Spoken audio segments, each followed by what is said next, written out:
6:30 in the morning on October the 31st in 1924 in the community of Whitstrand, Washington, which is about 5 miles northeast of Prosser. I hope that helps. His father had 5 acres on the north side of his grandmother's 80 acres, and his father grew peaches, cherries, alfalfa, and a herd of 11 dairy cows. That's a lot of work for 5 acres. During the winter of 1928 and 29, the house burned down, so they converted a building that they were going to raise rabbits for fur in and moved in. In 1933, they moved to Whidbey Island, and in 1935, the family moved to Sunnydale or Burien, Washington. Bob attended Highline High School there in Burien. On his 16th birthday in 1940, his dad asked him if he wanted to go to sea.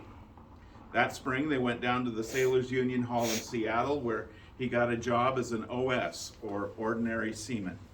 That summer, he went to sea, traveling to Shanghai, where they had to pass through pre-World War II Japanese waters. When he got back and went to school that fall, he had earned the nickname Mr. Marco Polo. In January the 2nd of 1945, he was on a Liberty ship headed for Hawaii when they got orders to go to Iwo Jima. He arrived at Iwo Jima 3 weeks after the battle. Bob met his wife June after the war while he was on a ship called the Republic. He met her at the Seattle Eagles Hall where she worked. Bob invited her to lunch on his ship. He says it was the only time they ever ate filet mignon. Bob and June would have 3 sons, Steve, Mike, and Scott. They continued to live in Burien until June's passing in 1995. Bob then moved to Three Crabs Road in Dungeness, where he lived for the next 27 years. After Bob retired, he devoted his time to getting federal recognition for World War II merchant marines.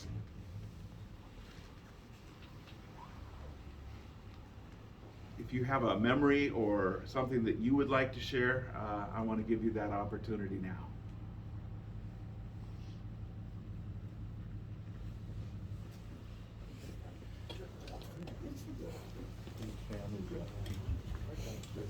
You can stand right there.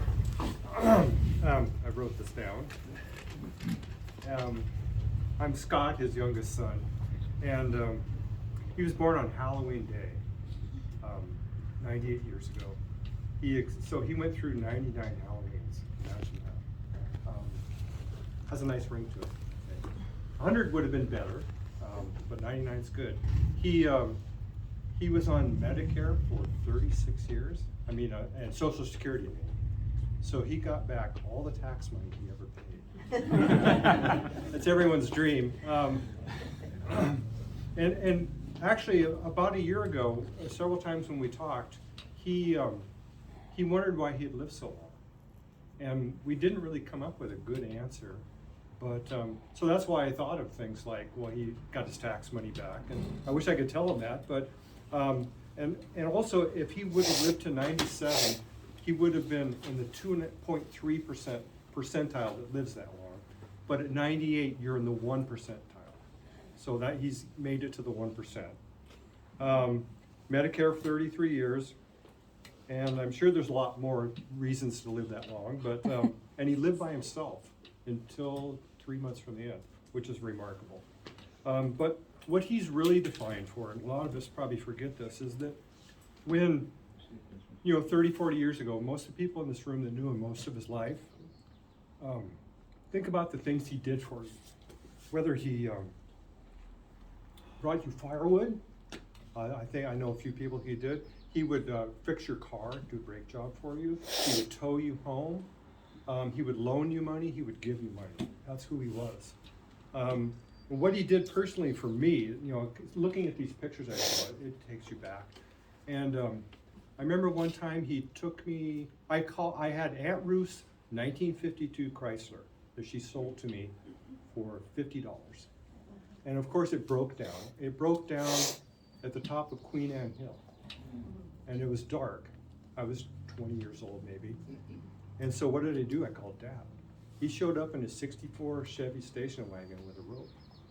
And he taught me the fine art of when you're towed with a rope, which I thought everybody did this. Everybody probably called AAA, except our family. But he taught me how to, you're going down Queen Anne Hill, here's how you're gonna learn to keep that rope tight. That was my job, you know, 'cause I was back in the back. And that's quite a skill, right? Because you don't know when they're gonna stop, and you're gonna get yelled at by Bob if you do one of these. And we towed it all the way to Burien. And when we got home, he tore that car apart and he replaced the piston in that 52 Chrysler. I wouldn't try that, but he just did it. And then Lake Cushman. A lot of us probably remember Lake Cushman. That was a big part of a lot of our lives. And that's where he taught me carpentry. To this day, I still build, we build houses and remodel, and that's all because he gave me that start. And so I want all of you to remember what he did years ago. And to conclude with, I want to play his favorite song. And the reason I want to play it is because a few minutes after he passed, I was in a room with him. And I didn't know what to do. And I don't know why I did this. I stood there in front of him and I played his favorite song. And we're going to have to go through the ad for a second, because it's YouTube. But, let's see, where is it? But, I thought, well, he can't do this. And I thought, well, he couldn't have heard it when he was alive either, because he had this. This is his favorite song. I want you all to remember this when you go home. You probably heard it in one way or another. It's the Andrews Sisters, his favorite song. Isn't that a great song? So just, when you hear this song, that's him.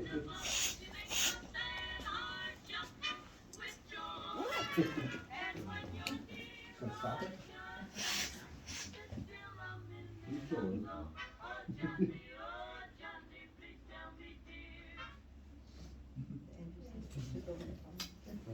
Pictures of him with the Andrews. I'd like to say something. They're on cruise.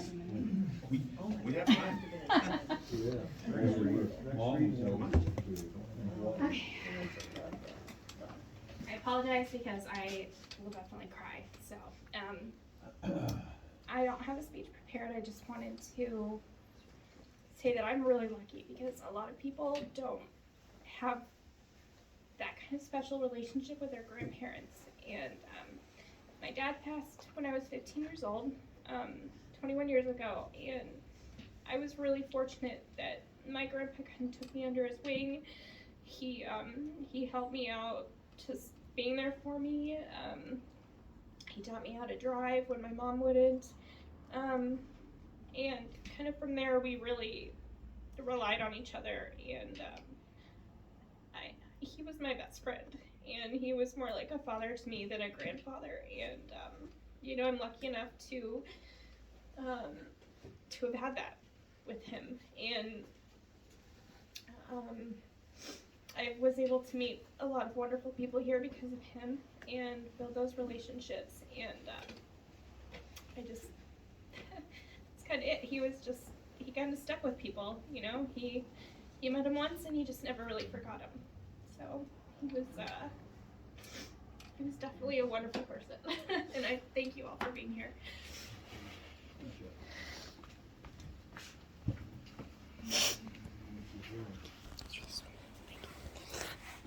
I'm Karen Gillen. I was Bob's niece, and so I've known him I knew him for 68 years. And I think anybody that knows my Uncle Bob would say he wasn't a real warm, fuzzy, cuddly person, but when I think about the ways he expressed his love for us, is that we would always get silver dollars. I don't know how many silver dollars he gave to us. He kept giving them to our children after we were too old to be the ones that got the silver dollars. But he always remembered us. And I will say about my Uncle Bob that he's somebody that most people, when they get older, I think they get crabbier and they get, more narrow. It's part of getting older. I think with him, it went the other direction. He got more loving and more open. And when Amy told me that her grandpa was a feminist, I just about fell on the floor. Because it was like, oh, yeah, he has transitioned. So anyway, we'll miss him. Thanks, Karen.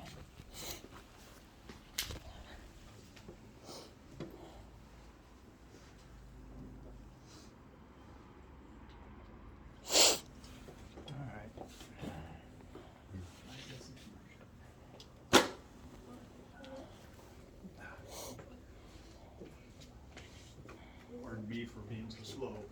New knees will do that for you. I got to meet Bob when I first got into the VFW in 2013. You know, I hit it right off with him because I grew up on a military base, and I was always interested in talking to those older guys. I can't say that anymore because I am one of those older guys, but I used to sit and listen to their stories, and I just learned a wealth of information. So I sat down and started talking to Bob. We'd get to meetings, he'd get to meetings early, and I'd come in early just so I could sit down and talk to Bob. And Bob gave me one of his lapel pins. Officer Doug. I can't tell you how cherished that is. It will never be dishonored. There's only a few things that I can say that about, but that's one of them. And Bob shared a lot, and there was a lot. I gave him rides to Memorial Day ceremonies and Reese Across America things, and he wanted to be involved in all of that. He couldn't walk really well, but by golly, he was going to get out there and give every ounce of energy he had into making that work, because that's who he was and that's how he lived. So yeah, we're all going to miss him. We're all going to miss him a lot. So thank you all for being here and allowing us to share our view of Bob.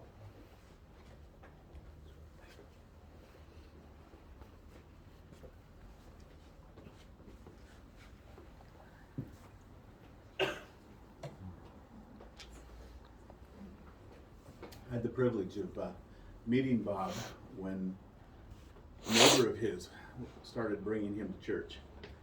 And one of the highlights would be the conversations afterwards. That just the inquisitive mind that he had to kind of, at that point in time, figure out what this faith and God thing was all about. And also just kind of hear his stories and the story of him. It was always a highlight to see him and to be able to talk with him. I think it's fitting to look to the 46th Psalm. It begins by saying, God is our refuge and strength, and ever-present help in trouble. Therefore we will not fear, though the earth give way, and the mountains fall into the heart of the sea, though its waters roar and foam, and the mountains quake with their surging. The psalmist is expressing a time in his life when it seems like everything that he thought was solid and secure isn't. All the things that seem to be so rock solid and steady as a mountain now seem more like a sea that was surging. And Bob, living in this area, could look at both. Could see the solidness of the mountains, but he could also look across the street and see the surging of the waters. And at times in our lives, we feel like the waters are just bubbling up around us. There are things that we're going through, and it just doesn't seem like there's a firm place to stand. I'm thankful that the psalmist does not leave us there. He goes on to say, there is a river whose streams make glad the city of God, the holy place where the Most High dwells. God is within her, she will not fall. God will help her at break of day. Nations are in uproar, kingdoms fall. He lifts his voice, the earth melts. The Lord Almighty is with us. The God of Jacob is our fortress. See, the challenge that you and I have in times when it seems like our world is kind of churning, uncertain, and unstable, is we can choose to look at the raging sea, or we can choose to look at the God who is above it all. And the psalmist directs our attention not to look at our problems, not to look at our uncertainties, but to look to the one who is always faithful. He says, be still and know that I am God. I will be exalted among the nations. I will be exalted in the earth. The Lord Almighty is with us. The God of Jacob is our fortress. I think that if Bob were to give us a piece of advice today, it would be, in the midst of everything that's going on in our world, focus less on the problems and more on the one who is the solution. And that probably most famous of all Psalms, the 23rd, the Lord is my shepherd, I lack nothing. He makes me lie down in green pastures. He leads me beside quiet waters. He refreshes my soul. He guides me along the right paths for his name's sake. All of that begins with a choice. The psalmist describes pleasant times in life, green pastures, quiet waters, the right path, a soul that is restored. But it began with the choice, the Lord is my shepherd. That wasn't a statement of, well, of course that's what it is. That was a statement of choice. I have chosen to make that true. And because of that, his presence has provided good things for me. Now we know that life presents us all kinds of things, and some of them we're not real happy with. Kind of like when we were little and had to take medicine we didn't like. Some of that stuff God uses to mold us, shape us, and change us. And then there are those other times like today, and the events that bring us here. Here's how the psalmist describes it. Even though I walk through the darkest valley, I will fear no evil. You are with me. Your rod and your staff, they comfort me. An older translation of that says, even though I walk through the valley of the shadow of death, I will fear no evil.